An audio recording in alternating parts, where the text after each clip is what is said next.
My new topic that is sine conventions. अगर आपको याद हो तो मैंने स्टार्ट करा था ऑप्टिक्स की सीरीज में रिफ्रैक्शन फिनोमिना के बारे में आपको एक्सप्लेन कर रही थी। अब उसके बाद बहुत ही लास्ट वाला टॉपिक रह गया एंड वेरी इंपॉर्टेंट टॉपिक जो जनरली हम डील करते हैं that is the sign conventions. होता कैसे है sign convention? Very first of all let's see, मैंने यहाँ पे ये कौन सा मिरर है, हमने बहुत अच्छे ढंग से पढ़ा है, this is a concave mirror. अगर आपको किसी को अभी तक भी याद ना आया हो कि कैसे वाला मिरर है और कैसे इनकी शेप्स याद करनी है तो मेरी आप प्रीवियस वीडियोस देख सकते हो। उसमें सबसे पहले एक चीज़ याद रखनी है, यहाँ मैंने मेंशन करा ऑब्जेक्ट का distance always represented with you, और जितने भी डिस्टेंसेस लेने हैं वो हमने कहाँ से लेने हैं? पोल से। इफ़ यू रिमेंबर मैंने बताया था अपर्चर के सेंटर को पोल बोलते हैं। मान लीजिए मैंने यहाँ कोई ऑब्जेक्ट प्लेस करा है, ऑब्जेक्ट से लेके पोल तक का डिस्टेंस को हमने ऑलवेज जिसके साथ रिप्रेजेंट करना है, this is called you. Here I mentioned object के डिस्टेंस को यू के साथ रिप्रेजेंट करना है। ओके, मान लीजिए लाइट डिस्टेंस से गई एंड इट रिफ्लेक्ट्स बैक, यहाँ पे कहीं इमेज बनेगी हमारी। अगर जो भी इमेज होगी मान लीजिए इट्स लाइक दिस इज, सो पोल से लेके इमेज तक के डिस्टेंस को हमने रिप्रेजेंट करना है v के साथ। This is the another symbol of v। इसका मतलब क्या हो गया? उसने पहली चीज में बोला जो चीज हम लेफ्ट साइड पे लेंगे वो नेगेटिव आएगी, इररिस्पेक्टिव वो कनकेव मिरर है, इररिस्पेक्टिव वो कन्वेक्स है, कोई फर्क नहीं पड़ता। बस एक चीज हमेशा याद रखनी है, इस केस में u लेफ्ट में आ रहा है तो u की वैल्यू जो भी गिवन होगी उसके साथ अपने नेगेटिव साइन खुद लगाना है। सिमिलरली b आपका राइट में आ रहा है तो उसके साथ जो भी चीज आएगी उसका वो पॉजिटिव सिंबल। ये चीज क्लियर होनी चाहिए, फर्क कोई नहीं पड़ेगा मैं कनकेव के साथ डील कर रही हूँ कि कन्वेक्स के साथ। बस बात ये है मिरर के लेफ्ट साइड पे जो चीज होगी वो नेगेटिव होगी, मिरर के राइट साइड पे जो चीज होगी वो ऑलवेज पॉजिटिव होगी। हर डिस्टेंस हमने हमेशा पोल से कंसीडर करना है, one of the major rule.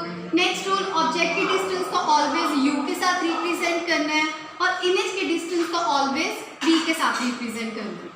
इसके बाद अब लास्ट एक और चीज होनी चाहिए, मान लीजिए अगर मैंने ऑब्जेक्ट अपवर्ड लिया है, ये एरो ऊपर को है, मान लीजिए ऑब्जेक्ट की हाइट में h के साथ ले रही हूँ, इमेज की हाइट में h डैश के साथ ले रही हूँ, तो जो अगर एरो अपवर्ड है तो उस केस में हाइट पॉजिटिव आएगी, इररिस्पेक्टिव वो लेफ्ट में है कि राइट में। Please mark my point, this is very important. हमने एरो का देखना है, अगर हेड ऊपर को जा रहा है तो उस केस में हाइट पॉजिटिव आएगी और अगर हेड डाउनवर्ड जा रहा है तो उस केस में हाइट नेगेटिव आएगी। हम ये नहीं देखेंगे कि वो लेफ्ट में एग्जिस्ट कर रहा है कि राइट में एग्जिस्ट कर रहा है। I hope this is very easy, आपको याद करने का बहुत इंपॉर्टेंट छोटा सा लूप होल बता रही हूँ। अगर हेड अपवर्ड है तो वो पॉजिटिव होगा, अगर हेड डाउनवर्ड है तो वो नेगेटिव होगा। These are the basic sign convention जो हमें ऑप्टिक्स में बहुत अच्छे से याद होने चाहिए। अगर हमें ये याद है तो हमें ये क्लियर करने में कोई मुश्किल नहीं आएगी। उसके बाद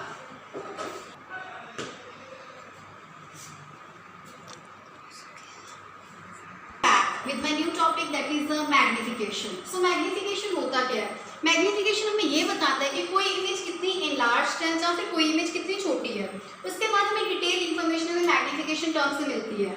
अब मैग्निफिकेशन की अगर हम बात करें तो ये दो क्लासेस में कैटेगराइज होती है, one is a linear magnification, another one is the angular magnification. As name itself suggest, अपने आप पता लग रहा हमें लीनियर मैग्निफिकेशन का मतलब है जो हम लीनियर डिस्टेंसेस के साथ डील करेंगे, एंगुलर का मतलब है जब हम एंगल्स कंसीडर करेंगे। तो लीनियर जनरली मिरर्स के केस में हम डील करते हैं और एंगुलर में जनरली हम लेंसेज के साथ डील करते हैं। Okay, here I form two pictures over here. सबसे पहले मैंने कनकेव मिरर लिया। अगर मैं आपको सिंपल एक बात बताऊं, मैग्निफिकेशन में कुछ चीज़ें आपको याद होनी चाहिए। मैग्निफिकेशन का एक सिंपल फॉर्मूला है जो हर केस में एप्लीकेबल होगा, चाहे वो लीनियर का केस है चाहे वो एंगुलर का केस है, that is image divided by object. चाहे मैंने in the terms of height बात करनी हो फिर भी फॉर्मूला यही रहेगा, इमेज डिवाइडेड बाय हाइट। और अगर मैंने in the terms of distance पे बात करनी हो तब भी फॉर्मूला यही रहेगा, इमेज ऊपर आएगी ऑब्जेक्ट नीचे। जहाँ फिर मैंने एंगल्स के टर्म में बात करनी हो फिर भी फॉर्मूला यही रहेगा। चलिए सबसे पहले मैं आपको लीनियर के टर्म्स में बताती हूँ। लाइक मैंने यहाँ पे एक ऑब्जेक्ट रखा, उसने पैरेलल टू प्रिंसिपल एक्सिस दिया, वो जो पॉइंट क्रॉस करा दैट इज फोकस। हम ये चीज़ें पढ़ के आए हुए हैं ऑलरेडी पहले। जो किसी एंगल के साथ पोल के ऊपर स्ट्राइक करा उसने यहाँ पे कोई इमेज बना दी। हमने अभी पढ़ा ऑब्जेक्ट से लेके पोल तक के डिस्टेंस को u से रिप्रेजेंट करते हैं, इमेज से लेके पोल तक के डिस्टेंस को v से रिप्रेजेंट करते हैं। सो इस केस में अगर फॉर्मूला लिखेंगे तो v डिवाइडेड बाई u। और अगर आप देखो मैंने अभी बताया था कभी भी मिरर के लेफ्ट साइड में जो भी चीजें होती है वो ऑलवेज क्या आएंगी, नेगेटिव। इसका मतलब बी भी नेगेटिव, यू भी नेगेटिव, और अगर वो दोनों नेगेटिव है, negative and negative cancel, we got v divided by u। This is in the term of the distance. Similarly अगर मैंने हाइट के टर्म्स में लिखना हो क्वेश्चन, तो हाइट के टर्म में आपको देखने ही पता लग रहा है, ऑब्जेक्ट मैंने बड़ा लिया था, इमेज मैंने छोटी ली है। इसका मतलब क्या हुआ, इमेज नीचे को आ रही है, हेड डाउनवर्ड है, इसका मतलब वो नेगेटिव होगी, और हाइट अपवर्ड है इसलिए वो पॉजिटिव होगा। सो हमें कुछ चीजें यहाँ से क्लियर होनी चाहिए।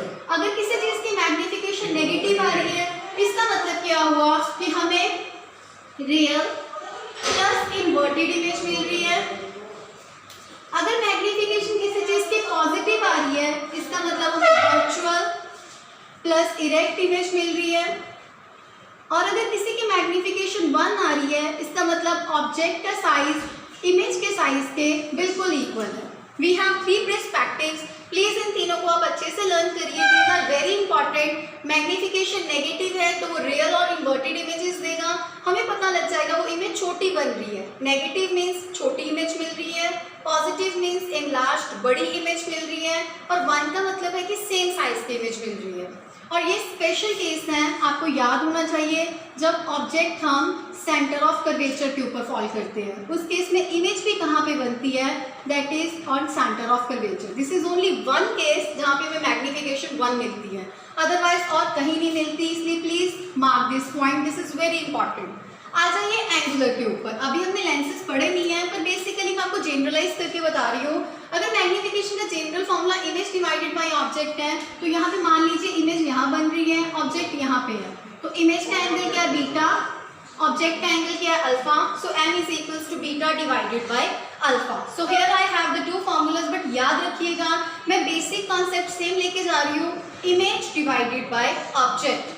अगर आपको देख के पता लग रहा है ऊपर भी डिस्टेंस नीचे भी distance, so magnification itself is a unitless and dimensionless quantity which is very important. Now next is the aberration. Aberration होता क्या है, ऑप्टिक्स में बड़ी बार हम ऐसे ही कुछ पढ़ते हैं कि aberration है। aberration का मतलब जनरली होता है डिफेक्ट, एक प्रॉब्लम आ रही है। Generally classified in 2 categories, one is the spherical aberration, another one is the chromatic। मैं ज़्यादा डेप्थ में नहीं चाहूँगी क्योंकि ये बहुत हायर स्टैंडर्ड लेवल पे हम जाके बहुत ज़्यादा इसको लेवल पे डिस्कस करते हैं, फिर भी आपको बेसिक्स पता होने चाहिए अगर हम ऑप्टिक्स को रीड कर रहे हैं तो। स्फेरिकल मतलब शेप। समटाइम्स क्या होता है, मान लीजिए मैंने ऐसा कुछ मिरर लिया, उसकी मैंने यहाँ पे कोटिंग करी, लाइट आई, लाइट फॉल करी, जब भी लाइट आके फॉल करेगी ना, तो कुछ लाइट यहाँ से बाहर चली जाती है, कुछ लाइट यहाँ से बाहर चले जाती है। सो उसकी स्फेरिकल नेचर होने के कारण लाइट प्रॉपरली स्कैटर नहीं हो पाती, उसको सरफेस नहीं मिलता, और उस कारण लाइट जब फोकस नहीं कर पाती तो उसको हम क्या बोल देते हैं, this is aberration, spherical aberration. So इसका ऑब्वियसली देखने में पता लग रहा है, मान लीजिए मैं कुछ ऐसे वाला अगर ले लूँ मिरर, तो ऑब्वियसली लाइट अच्छे ढंग से यहाँ पे भी फॉल कर जाएगी, लाइट अच्छे ढंग से यहाँ पे भी फॉल कर जाएगी। सो हम स्फेरिकल की जगह अगर वहाँ पे पैराबोलिक शेप का कुछ ले ले तो हम कह सकते हैं कि हमारी वो प्रॉब्लम इरेडिकेट हो जाएगी। सिमिलरली क्रोमैटिक अब्रेशन, क्रोमैटिक मतलब जो वेवलेंथ के कारण क्रिएट हो रही है, हर लाइट की डिफरेंट वेवलेंथ है। सो जैसे जैसे हम नई वेवलेंथ की लाइट यूज करेंगे, लाइट प्रॉपर फोकस नहीं कर पाती, और जो लाइट और वेवलेंथ के कारण प्रॉब्लम क्रिएट होगी, that classified into the chromatic abrasion.